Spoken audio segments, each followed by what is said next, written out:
रोज सकाळी आपल्या करंगळीवरती 4 थेंब खोबऱ्याचं तेल किंवा तिळाचं तेल घेतलं आणि हे बोट नाकपुडीमधून आतमध्ये फिरवलं, थोडंसं आतमध्ये ती हवा खेचून घेतली, दोन्ही नाकपुड्यांमध्ये याप्रमाणे 4-4 थेंब तेल जर सोडलं तर एवढ्या एका सोप्या उपायाने तुम्हाला अनेक प्रकारच्या इन्फेक्शन पासून संरक्षण मिळू शकतं।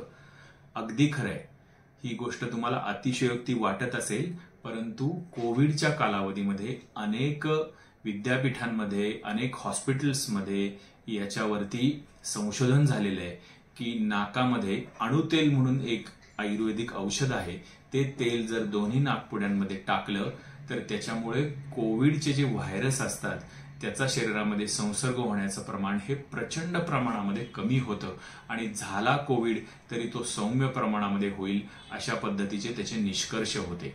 तर तुम्ही लक्षात घ्या, सध्याच्या साथीच्या काळामध्ये किंवा प्रदूषणापासून सुद्धा तुम्हाला संरक्षण होण्यासाठी या प्रतिमर्श नस्य या एका छोट्याशा गोष्टीचा किती उपयोग होऊ शकतो हे आपण आज पाहणार आहे। आपण सध्याच्या काळामध्ये डॉक्टर अरविंद कुमार यांनी एक बातमी दिलेली आहे टाइम्स ऑफ इंडियामध्ये, त्यांचं संशोधन सादर केलेलं आहे की सध्या मोठ्या दिल्ली, मुंबई सारख्या मेट्रोजमध्ये एखादा नॉन स्मोकर जरी माणूस असेल तर तो या पर्यावरणामध्ये जर राहत असेल तर तो रोज 25 ते 30 सिगारेट्स ओढण्या एवढा जे काही प्रदूषण आहे, एवढा जो धूर आहे, हा तो शरीरामध्ये लोटत असतो या पर्यावरणाच्या माध्यमातून। इतकं वातावरणामध्ये प्रदूषण जास्त आहे आणि अनेक आजार आपल्याला होत आहेत, तर आयुर्वेदाने आपल्याला एक याच्यासाठीची एक छत्री असं म्हणता येईल ती दिलेली आहे, ही नसते या रूपाने। तर याची आपण माहिती पाहूया। पहिल्या भागामध्ये आपण सविस्तर पाहिलेलं आहे की त्याचं कार्य कसं होतं, त्याच्या मागची सायंटिफिक बैठक काय आहे हे आपण पाहिलेलं आहे। आता या भागामध्ये आपण थोडक्यात आढावा घेऊया की नस्त्याचे विशेषतः नाकामध्ये अनेक प्रकारची औषधं आयुर्वेदामध्ये उल्लेख येतो, त्यामध्ये चूर्ण आहेत, काढे आहेत, रस आहेत किंवा तेल आहे, तूप आहे, असे वेगवेगळ्या प्रकारचे वेगवेगळ्या अवस्थेनुसार, आजारानुसार नाकामध्ये टाकायची औषधी आहेत। तर त्यामध्ये आपण प्राधान्याने यामध्ये तेलाचा वापर करतो। तर हे जे स्नेह नस्ते असतं त्याचे 2 प्रकार असतात, एक म्हणजे मर्श नस्ते आणि दुसरं प्रतिमर्श नस्ते। तर यातलं मर्श नस्ते जे आहे याच्यामध्ये काही विधी आहेत, त्याला पूर्वकर्म, पश्चात कर्म, प्रधान कर्म या पद्धतीने या गोष्टी कराव्या लागतात, या मार्गदर्शनाखाली केलेल्या जास्त फायद्याच्या आहेत।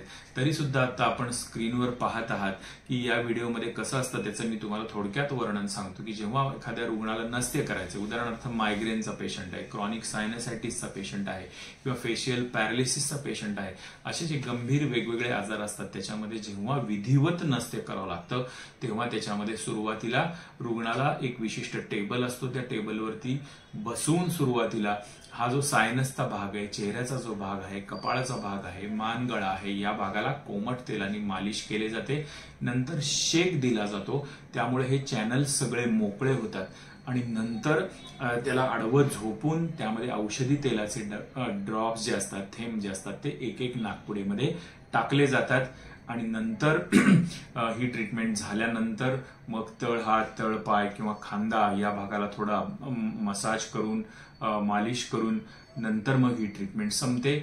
नंतर घशामध्ये थोडासा जो काही द्राव येईल तो रुग्णाला खाकरून बाहेर टाकायला सांगितलं जातो आणि घशामध्ये जो अंश तेलकटपणा असतो तो जाण्यासाठी कोमट पाण्याच्या गुळण्या, काढ्याच्या गुळण्या करायला सांगितले जातात। तर हा उपचार हा मार्गदर्शनाखालीच करणं गरजेचं आहे आणि हा गंभीर आजारांसाठी केला जातो। तर हे आपण पाहिलं ते म्हणजे मर्श नसते। तर जेव्हा आपण प्रतिमर्श नसते या व्हिडिओची जी सुरुवात केली त्याला कुठले असे फारसे विधी नाहीयेत, फारसे काही बंधनं नाहीयेत। ती प्रतिमर्श नसते जी आहे, जस्ट तुम्ही एखाद्या तेलाची वाटी आहे त्याच्यामध्ये करंगळी अशी बुडवली आणि ते 4 थेंब तेल दोन्ही नाकपुड्यांमध्ये सोडलं, सकाळ, दुपार, संध्याकाळ तुम्ही कधीही करू शकता, याला कुठल्या ऋतूचं, वयाचं बंधन नाहीये। अत्यंत सुरक्षितरित्या केलेली पण तितकीच प्रभावी ट्रीटमेंट आहे हे मी तुम्हाला सांगितलं। तर याचा उपयोग काय होतो आपण पहिल्या क्लिपमध्ये नसत्याच्या पाहिलेले की हा ऊर्ध्व जत्रुगत भागावर काम करणारं हे पंचकर्म आहे। ऊर्ध्व जत्रुगत अंतर्गत म्हणजे खांद्याच्या वरचे जे भाग आहेत या भागांवरती या ट्रीटमेंटचा प्राधान्याने उपयोग होतो आणि याला उत्तमांग म्हणलेलं आहे. तर मेंदूवरती काम करणारं महत्वाचं हे कर्म आहे आणि सगळी जी आपली पंचज्ञानेंद्रियांची जी सेन्सेस आहेत त्यांचं ठिकाण आहे मेंदूमध्ये. त्यामुळे आपण एक एक त्या पंचज्ञानेंद्रियांचे जे विषय आहेत ते बघूया. त्यामध्ये पहिला आहे घ्राण शक्ती जी आहे ही आपली या नस्य चिकित्सेने चांगली होते. जो आपल्याला वास घ्यायची क्षमता आहे ही आपल्या मेंदूच्या आरोग्याशी याचा डायरेक्ट संबंध आहे. त्यामुळे अनेक आजार जे मेंदूचे आहेत ज्याच्यामध्ये अल्झायमर्स असेल, पार्किन्सन्स, डिमेन्शिया अशा अनेक आजारांमध्ये घ्राण शक्ती आपली कमी होते. त्यामुळे नसत्यामुळे आपली ग्रहण शक्ती जेव्हा चांगली राहते तेव्हा आपल्या मेंदूचंही आरोग्य चांगलं राहत असतं. इपिस्टॅक्सिस म्हणजे नाकातून रक्त येणं. लहान मुलांना बऱ्याचदा शरद ऋतूमध्ये किंवा ग्रीष्म ऋतूमध्ये जेव्हा उष्णता जास्त असते तेव्हा त्या मुलांना नाकाचा घोणा फुटणे आपण म्हणतो, तर नाकातून रक्त यायला लागतं. तर याच्यामध्ये दुर्वाचा रस किंवा कांद्याचा स्वरस असतो त्याचा रस किंवा तुपाची जी निवळी जी असते ती नाकामध्ये टाकणे असे वेगवेगळे उपाय जर सोपे केले तर त्याच्यामुळे उष्णता कमी होते आणि नाकातून रक्त येण्याची जी प्रवृत्ती आहे ती थांबते. दुसरं पंचज्ञानेंद्रिय आपलं आहे ते म्हणजे डोळे, की जी आपली ज्याच्यामुळे आपण सृष्टीचा सगळा आनंद घेतो. तर आजकाल हे रिफ्रॅक्टिव्ह एरर्स किंवा दृष्टिमांद्य जे म्हणतात ह्याचे प्रकार खूप वाढलेले आहेत. लहान मुलांमध्ये सुद्धा चष्म्याचे प्रमाण हे खूप वाढतंय लक्षणीयरित्या. तर याच्यावरती सुद्धा संशोधन झालेले की ब्राह्मी घृत म्हणून जे आहे त्याचं जर तुम्ही नस्य केलं तर त्याचा फायदा हा दृष्टीदोष सुधारण्यासाठी होतो. त्यामुळे दृष्टीची ताकद वाढण्यासाठी किंवा डोळ्याच्या अनेक तक्रारी असतात आजकालच्या, ड्राय आय होणे किंवा डोळा खाजणे, चुरचुरणे, याच्यासाठी नेत्रबस्तीवरती आपण एक व्हिडिओ केलेला आहे, तो जरूर सगळ्यांनी पहा. परंतु नस्याचा सुद्धा फायदा हा डोळ्यांना होताना दिसतो. कानाची शक्ती आपली या नस्य चिकित्सेने वाढते.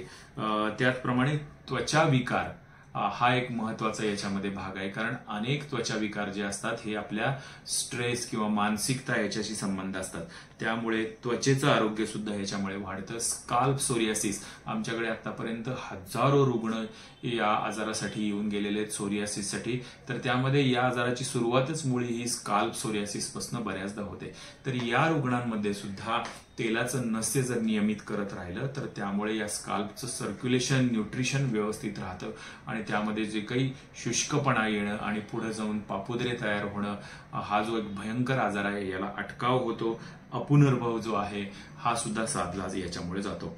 किंवा मुखदूषिका, पिंपल्स किंवा चेहऱ्यावरती वेगवेगळे प्रकारे होणारे जे व्यंग म्हणतात किंवा वांग असं म्हणतो आपण, डाग असतात, पिगमेंटेशन असतात, या सगळ्या गोष्टींना अटकाव जो आहे हा नस्य चिकित्सेने होतो.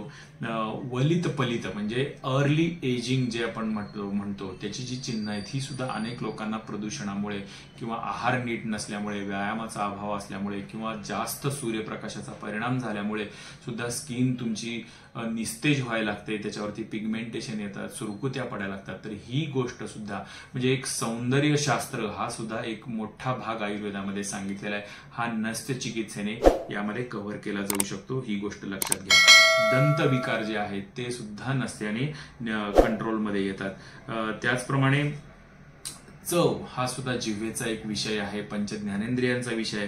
त्यामुळे चव चांगली समजणे आणि महत्वाचं उच्चारण, शब्दांचं उच्चारण करण्यामध्ये आपलं स्वरयंत्र जसं आहे तसं जिभेचा सुद्धा फार मोठा सहभाग हा शब्द निर्मितीमध्ये असतो. त्यामुळे नस्य चिकित्सेने हे जिव्हा अवयव जो आहे त्याची कर्म व्यवस्थित होतात आणि त्याचा आपल्याला फायदा होतो.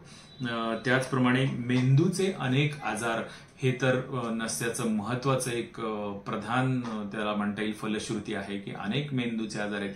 याच्यामध्ये फेशियल पॅरालिसिस, ज्याच्यामध्ये चेहऱ्याची एक बाजू जी असते त्याची कार्यहानी होते आणि त्यामुळं या भागातून आपली लाळ बाहेर पडायला लागते, हा डोळा नीट मिटला जात नाही, याला एक वेगळ्या प्रकारचं सेन्सेशन निर्माण होतं. तर हा अर्दित नावाचा आजार आहे. तर याच्यामध्ये सुद्धा नस्याचा उपयोग खूप चांगल्या पद्धतीने होतो. याचे सुद्धा रुग्ण आम्ही खूप मोठ्या प्रमाणावरती व्यवस्थित केलेले आहेत अर्दित या आजारामध्ये नस्य चिकित्सा.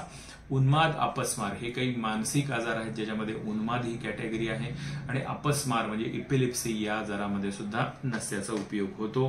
तर मेंदूच्या पक्षाघातासारख्या काही अवस्था आहेत की ज्यामध्ये सुद्धा उपयोग होतो. सुरुवातीला मी एक पहिल्या भागामध्ये एक केस दिली होती, ती म्हणजे हिक्का, म्हणजे ज्यांना उचक्यांचा प्रचंड त्रास होतो त्यामध्ये सुद्धा नस्य ही चिकित्सा केली जाते. तर त्यामध्ये दोन गोष्टी त्यामुळे मला तुम्हाला सुचवायच्यात की एक तर दोषांचा निचरा व्हावा यासाठी सुद्धा आणि दोषांचं शमन व्हावं सुद्धा यासाठी नस्य चिकित्सेचा उपयोग केला जातो. आणि नस्य म्हणजे नेझल ऍडमिनिस्ट्रेशन हा एक ड्रग ऍडमिनिस्ट्रेशनचा मार्ग आहे.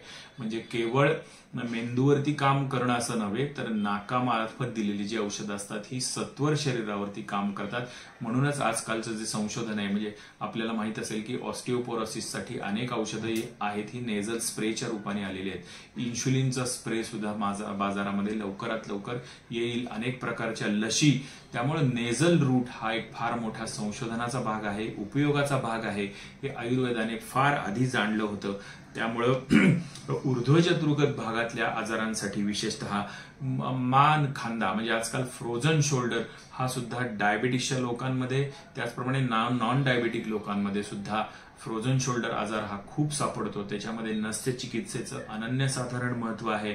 सर्व्हायकल स्पॉन्डिलोसिस, त्याच्यामुळे चक्कर येणे, मान दुखणे, मान जखडणे, अगदी ऑपरेशन पर्यंत अनेक लोक महिनोन्महिने याच्यासाठी पट्टा बांधून असतात.